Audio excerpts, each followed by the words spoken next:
Fabrizio, how are you? It's great to see you again. Hey Mark, what's going on? Everything's good here. How about you? It's great. We are doing this just to show everybody how dedicated we are on the U.S. Independence Day, July 14th, 2014. So it's a special interview.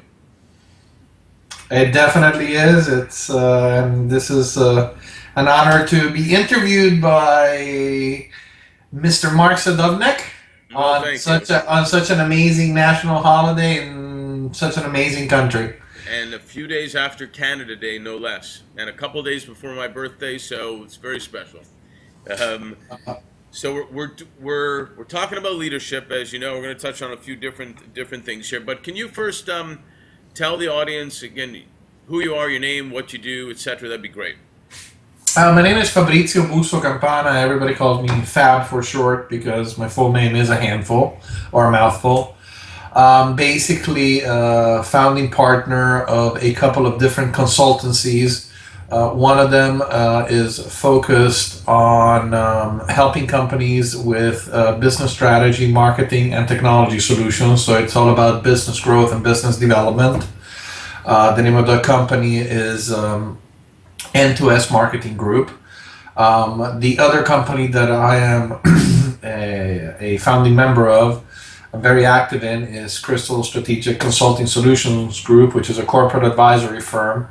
And that Crystal focuses more on helping companies on corporate structure, restructuring, financing, and product development. So in both instances, if you were to say, what is it that I really do? I work with companies and their principals, senior management, C-suite executives, and boards in really helping them uh, look at where they are in the marketplace versus their competitors, where their products are, where their services are, and really, assist them to move either to a different stage or to the next phase Hmm. where they're really going to, as Emerald likes to say, bam, let's kick it up a notch.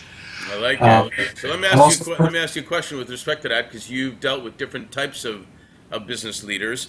We're trying to get a lot of information out of you in a brief time here, but what's your perspective then, in general, or your definition of what leadership truly is? Leadership is to me, um, it's a unique set of attributes that are embodied either by an individual, a group of individuals, a company, and even something that is non-tangible as a thought or a movement, but the end effect or if you were to look at it as cause and effect is always the same. It causes change. It causes a shift. It causes the needle to move. Um, Coalesced around a particular end result, a particular philosophy.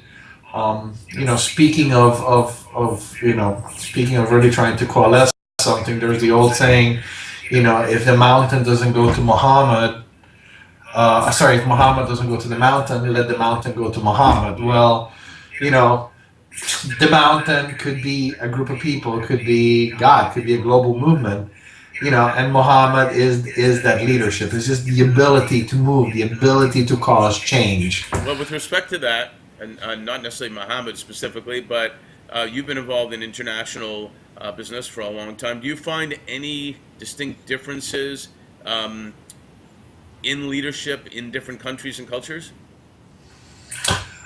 Most definitely, it's not only a different mentality, a mindset, but it's also the execution of leadership per se. Now, I benefit from having lived in 10 different countries and having worked not only for American organizations but also for European organizations, and within Europe itself also different companies based out of the UK, based out of France, based out of Italy, Uh-huh. and I even worked for a company that was based out of the Middle East. So how do they differ? Well, it's interesting because each one is very much reflects its historical evolution, its ideological evolution, and its political structure. Something that probably the single most marked differences, if I had to say, between American style of leadership and everybody else, is the fact that, I mean, the American leadership style is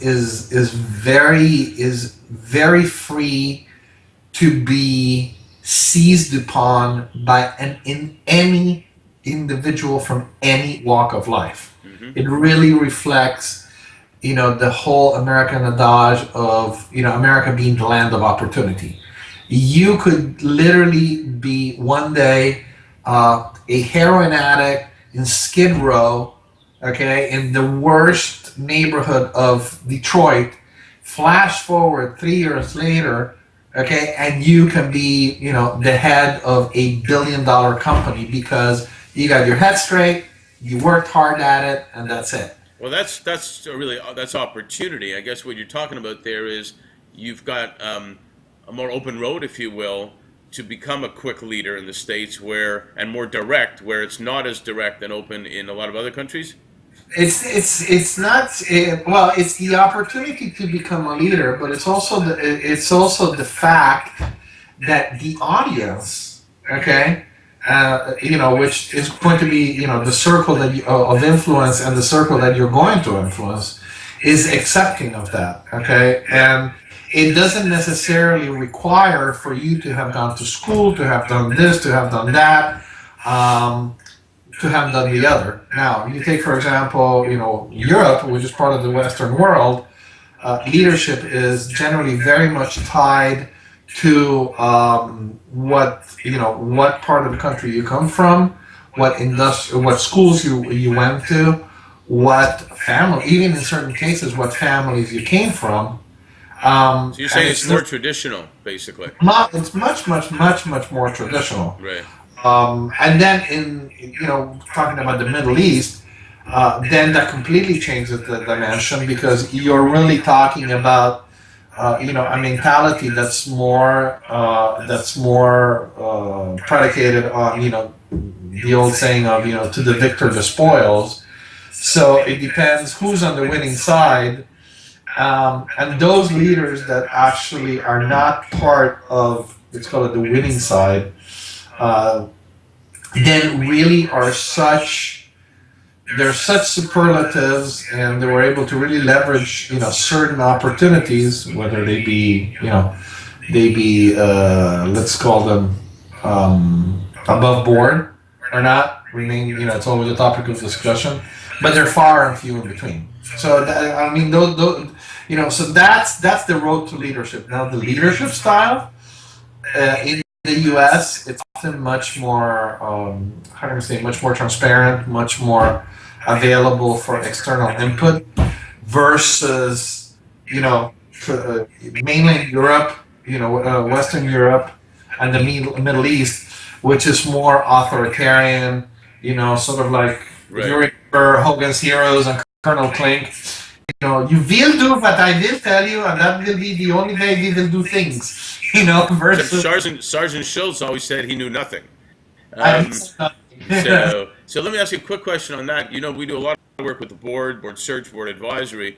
Um, a lot of what you're saying affects boards of global companies very much because not only now do you have diverse people on a board, you've got global diverse people on boards. So, and language gets into that also. Um, you must have seen a lot of that in your travels. no, most definitely. There, interestingly enough, probably the company that I worked for that had the most interesting board of directors, where you actually saw the leadership styles and the origins that I just covered, and yet I saw a board that was able to put everything aside, roll their sleeves up, and fully, completely, wholeheartedly dedicate itself to the benefit of the company, and most importantly, the benefit of the company without ever stepping on the employees, which went from the Far East to Tahiti, okay, was actually Celebrity Cruises. Celebrity Cruises was comprised of a board of directors where you had Greeks, you had Italians, you had Americans, and you had Israelis. Okay, arguments were very lively. The meals were always very tasty, but when it came down to, okay, what do we need to do? Why do we need to do it? How are we going to get there? What the decisions that we make, how are they going to affect our employees? How are they going to affect our passengers, past, present, and future? How is it going to look to the marketplace? Right. Okay, was always something that was in the forefront.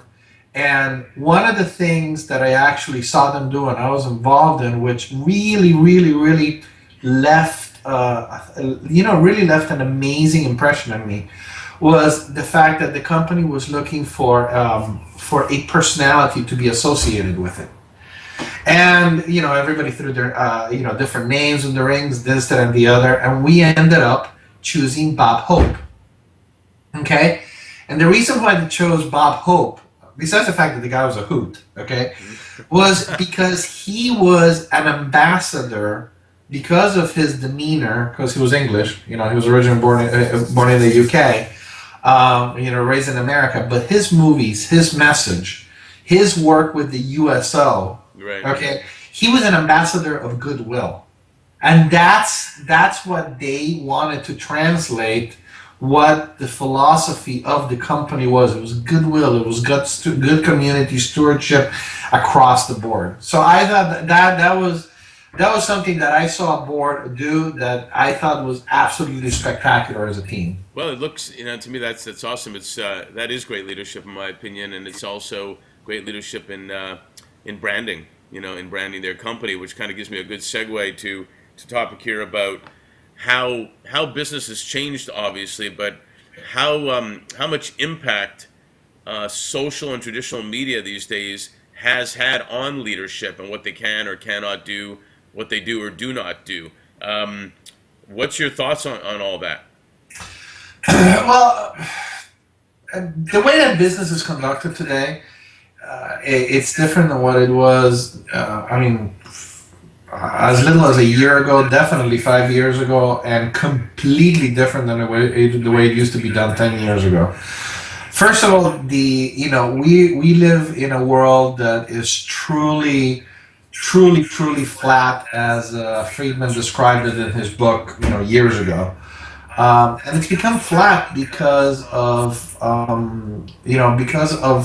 the communications divide, which really is becoming less and less of a divide due to the fact that people from all walks of life are able to communicate not just with each other, but with each other across greater distances. I mean, something as amazing as the fact that you have people that are completely illiterate in different parts of the world, whether it's Latin America, whether it's Africa, or whether it's Asia. However, they all have access to mobile phones, and even though they might not be able to communicate via text, they're actually able to communicate via icons and carry on businesses. So with respect to that, though, how do you find, because that's a great point, how do you find that that's had an impact on how leaders act in their business? Because of the fact that information is no longer, when it comes to leadership, whether it's an individual, whether it's a group, whether it's a company, it's no longer information that's just being pushed out. So you've had a shift in paradigm. You had let's call the evolution of information sharing in business. In the origins of industry, in the origins of marketing, with the golden years, information was always pushed out, pushed out, pushed out, pushed out. Here's a brand, here's a message, this is what you do. Ooh, everybody would behave like sheep because they would go and buy something. Then all of a sudden, you started to have the consumer rights movement, because people were peddling crap. Back in the olden days, you had the snake oil salesman. People would complain they had a bad reputation, but that's as far as it goes. Right. As consumers became more and more of a how can I say, of a cohesive group, and started speaking more and more with a unified voice, whether it was through some sort of activism or petition or consumer rights groups. Okay, then what really opened Pandora's box was that with social media, okay, with the internet, and the early glimpses of social media were the bulletin boards, were the blogs, where people would be able to go post their opinions and their reviews and so on and so forth. But then what happened? Social media broke down that barrier that was still controlled, monitored, and managed by companies, by brands, by individuals, right, as where it would say, okay, you can get to here and I can approve or disapprove their post is going to be shown or not. Social media completely took that away. Now people can get together and they can create a product or a service phenomenon, much like they can destroy a brand and bring it down to its knees, okay? Because they'll communicate and they'll unify it. So it's a digital democracy to a certain extent that has forced companies to be able to change their mindset, that they're no longer in an ivory tower with a moat, okay, of minions that keeps people at bay. The CEO has to be able to do customer service to the lonely individual that gets pissed off enough about being wronged with a product or with a service, and he will take it all the way up to the board of directors because he or she can, because they will find a way to do so through social media. So the successful leader obviously knows how to manage all that. Well, the successful leader doesn't, that's actually a loaded statement. The successful leader of today has to first acknowledge that. Exactly. That is, and it's using one of the phrases from many of the recovery programs. When you recognize that you are powerless over something, the successful leader has to recognize that he or she is powerless over social media and has to acknowledge it. That's the first step. Now, the next step is to really manage it, to really work with it. It's a lot of moving parts because he or she has to understand they have to communicate outwards. Then that has to basically also be understood by the immediate inner circle, and sort of like a water drop in a pond. It has to spread out throughout the organization. What's very, very interesting, and coming from a background of hospitality, is one of the first things that you learn in hospitality is the 10-5-1 rule. When you're at a front desk at a hotel and you see a guest coming towards you at 10 feet, you give them visual acknowledgement. At 5 feet, you smile, and when they're 1 foot in front of you, you actually speak to them. Well, now that rule is elevating through social media because as leaders have to acknowledge, regardless of the distance, these voices around them. And as the voices and them become closer because there is something that's being spoken about, that's being discussed, that whether it's controversial, non-controversial, there has to be acknowledgement, there has to be two-way communication, and most importantly, okay, because now there is this level of accountability, there has to be action. Empty words are the single biggest self-poison mechanism that leadership can have in today's social media world. I agree 100%. So We're running out of time here a little bit, but I want to ask you some a couple of quick questions, a little bit personal, not too personal, a little bit personal. But do you 4 quick questions? Do you have a leader you've admired, past or present? Winston Churchill. Good I've choice. always thought of him as being one of the most amazing leaders of past, present, and potentially future. Do you have a favorite sport? Football, There you go. also known by the American public as soccer. Exactly. A favorite movie and/or TV show? Favorite movie? I am a hopeless romantic, so my favorite movie is Notting Hill. Notting Hill. Okay. Favorite music? I am a lover of all things that are 1980s and also love disco music because I just love the infectious beat and classical music. Those are my 3 favorite genres. And last but not least, favorite type of food? Any type of Oriental food, whether it be sushi, Korean, Vietnamese, Thai food, exotic, spicy. That's my cup of tea. Sounds good. Well, that was outstanding. I really appreciate your time, and I'm sure we'll visit again on other topics. Most definitely. So you have a happy 4th of July. You yourself, hopefully, you'll get to enjoy a good burger or a good hot dog and nice fireworks this evening. There you go. Take care. Thank you very much, Mark. Bye, Fab.